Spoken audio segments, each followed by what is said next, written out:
காவிரி நீர் பிரச்சினை குறித்து காவிரியில் உரிய நேரத்தில் தமிழக அரசு தண்ணீரை கேட்டு பெறாததினாலும் அதனுடைய இயலாமையினாலும் விவசாயிகள் பெரிதும் பாதிக்கப்படுவதை கண்டித்து தமிழக அரசிற்கு கண்டனம் தெரிவிக்கும் விதமாக நேற்று தஞ்சையில் ஒரு மாபெரும் கூட்டத்தில் மாண்புமிகு தமிழக சட்டமன்ற எதிர்க்கட்சி தலைவர் அவர்கள் ஓர் உரையாற்றினார்கள்.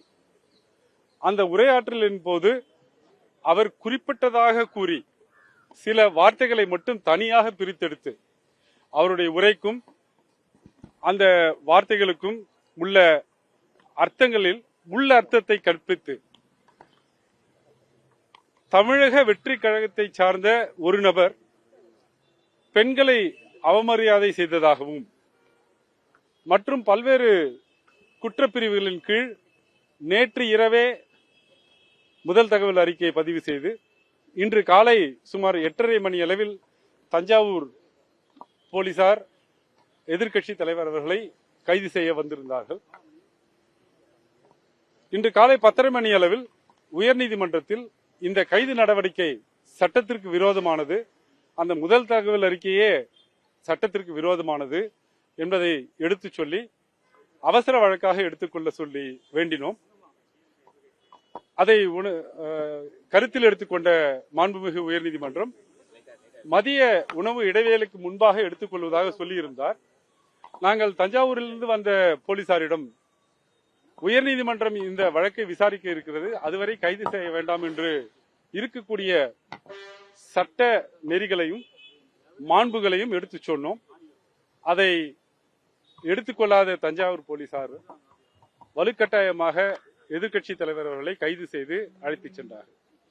இந்த வழக்கு 2:15 மணிக்கு எடுத்துக் கொள்ளப்பட்டது. மதியம் ஒரு மணி அளவில் விசாரணைக்கு எடுத்துக் கொள்ளப்பட்ட போது அரசு தரப்பில் எதிர்க்கட்சி தலைவர் அவர்கள் ஏற்கனவே கைது செய்யப்பட்டு விட்டார், அதனால் முன்ஜாமீன் நிலைக்கத்தக்கதல்ல என்று வாதாடினார்கள். நாங்கள் சென்னை உயர்நீதிமன்றம் எப்படியெல்லாம் மனித உரிமைகளை காக்கக்கூடிய நீதிமன்றம் என்பதை எடுத்துச் சொல்லி சில நிகழ்வுகளில்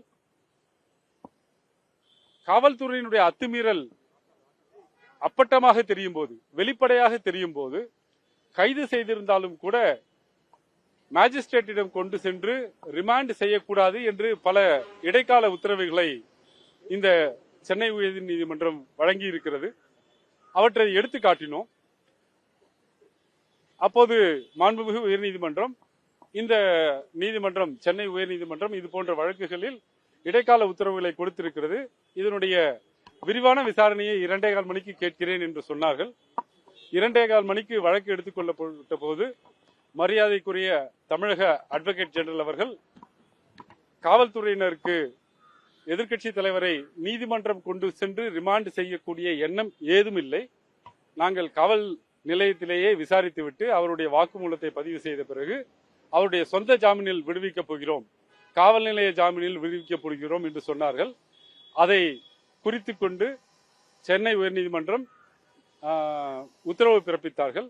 நாளைக்கு முக்கியமான சட்டமன்ற கூட்டத்தொடர் இருப்பதால் இன்றே அந்த விசாரணையை முடித்து இன்றே ஜாமீனில் விடுவிக்க வேண்டும் என்று கேட்டோம்.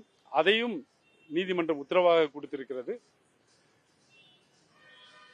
இம்ரான் பிரஜாதிபதி என்ற வழக்கில் மாண்புமிகு உச்ச நீதிமன்றம் பிரிவு 196 வழக்கு பதிவுக்கு முன்பாக ஒரு காவல்துறை ஆய்வாளர் என்னவெல்லாம் செய்ய வேண்டும் என்று ஒரு நீண்ட ஒரு வரையறையை கொடுத்திருக்கிறது.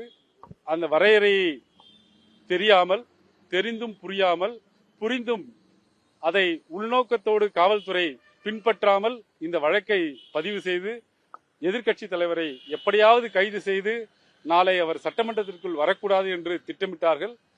வழக்கம் போல் நீதிமன்ற உத்தரவால் மற்றொரு முறை சர்வாதிகாரம் தமிழ்நாட்டில் தடுக்கப்பட்டிருக்கிறது.